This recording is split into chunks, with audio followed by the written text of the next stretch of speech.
Come on. Let's go.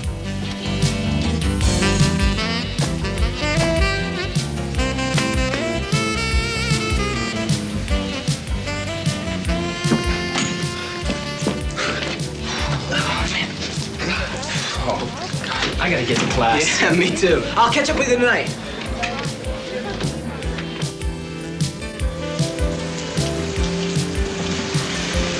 Just in time. Tell me about it.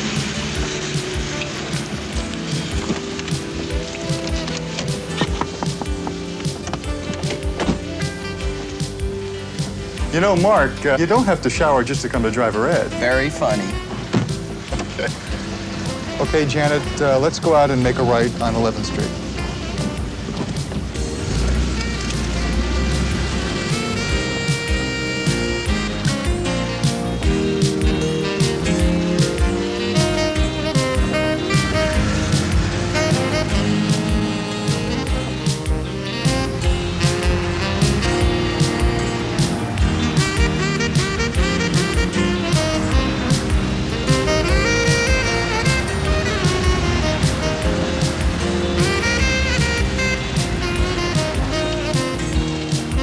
Now, we went over this in class, but it's worth repeating because it's so important.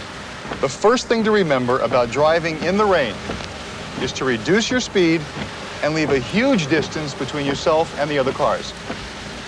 Now, why is that, Janet? Well, visibility is bad, and so is traction.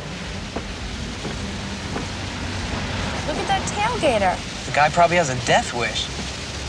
Whenever there's reduced visibility from rain or snow or fog, you should drive with your headlights on so that other people can see you. Now, look at some of these cars. What about driving with your parking lights? Some people think that helps, but it doesn't help enough.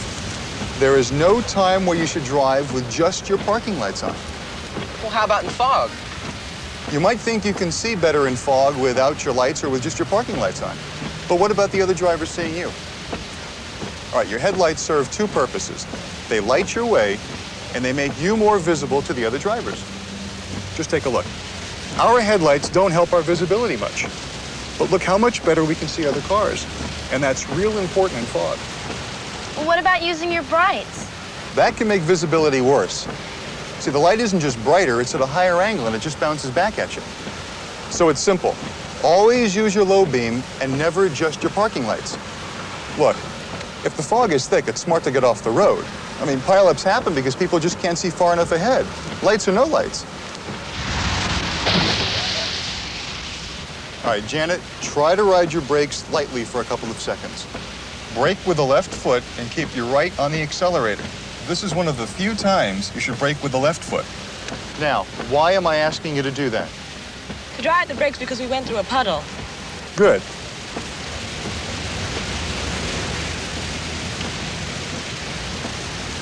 Cindy, when are roads most slippery in the rain? Always? Mark? Well, I think just after the rain starts. Why? Well, because the water stands up on the oil and the dirt and grit of the road when there's just a little bit of rain. And after it's been raining a while, all that stuff's washed away. Good. Now, can you make a right up here?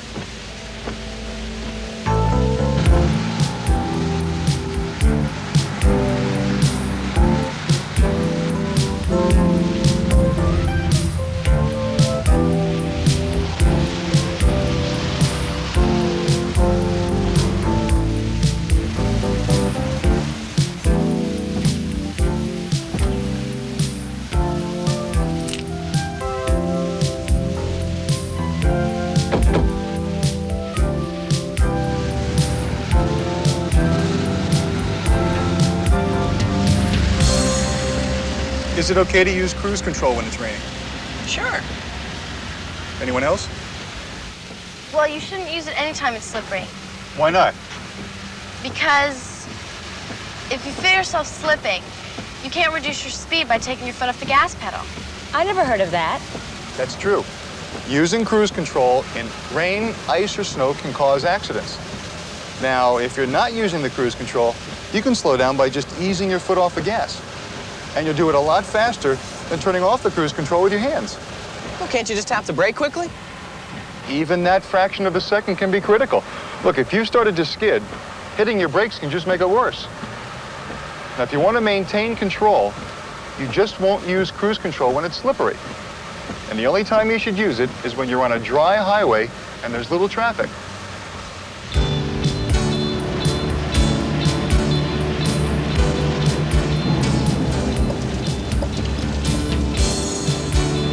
You got a little too close there, Cindy. Sorry.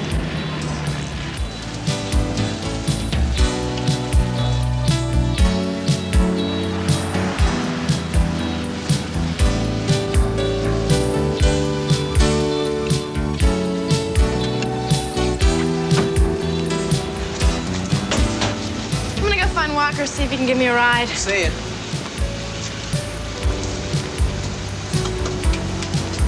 Hey, you guys need a ride? Oh, if you could, Robbie, that'd be great. Okay, come on, let's go. Thanks.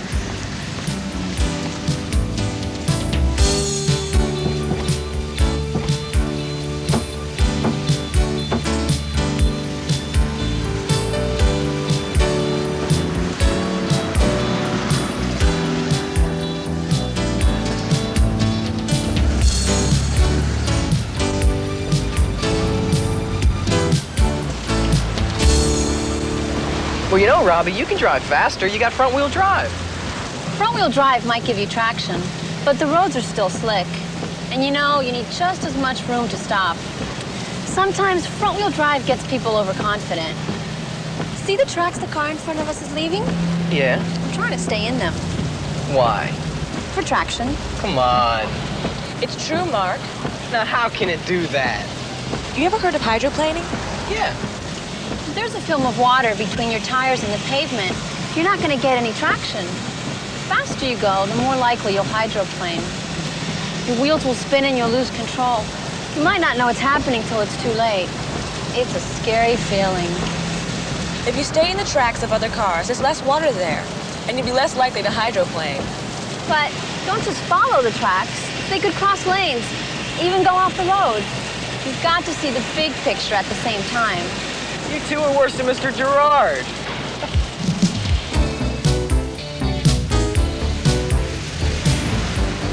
If you think the roads are bad now, you should have seen what it was like when I was visiting my cousin in Michigan last winter.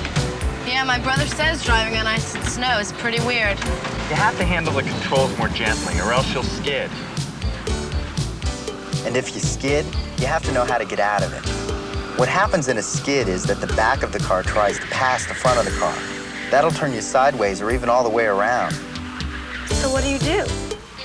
You've heard people say steer into the skid? Well, that's all right. But there's another way to think about it.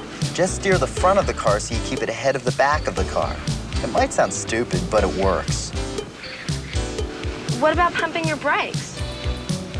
People talk about doing that, but it doesn't work so hot nowadays. For a classic car like mine, it's okay, but not with these modern disc brakes. What you've got to do is press on the brakes gently and don't let them lock. It's like squeezing a sponge, steady, but not too fast. Whenever my cousin's coming up to a stop he thinks might be slippery, he goes into neutral. It makes a difference, especially when the engine is cold and idling fast. Another thing is, brake before you go into a turn. If you brake in a turn, it could cause a skid.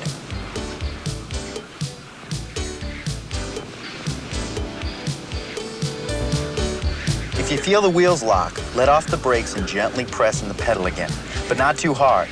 Constant pressure's the trick.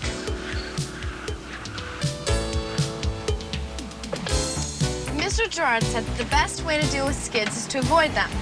Any dummy can tell you that. Well, he's right, isn't he? Of course he's right. Sure, you have to be sharper when the weather's bad, but driving isn't tough. just know what's happening around. If it's so easy, why are there so many accidents in bad weather? People get overconfident. They drive too fast.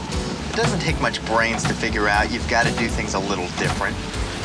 Leave yourself more room. Stay in control. And watch out for that other guy who isn't as smart as me. Give me a break. Don't you know you're with a pro?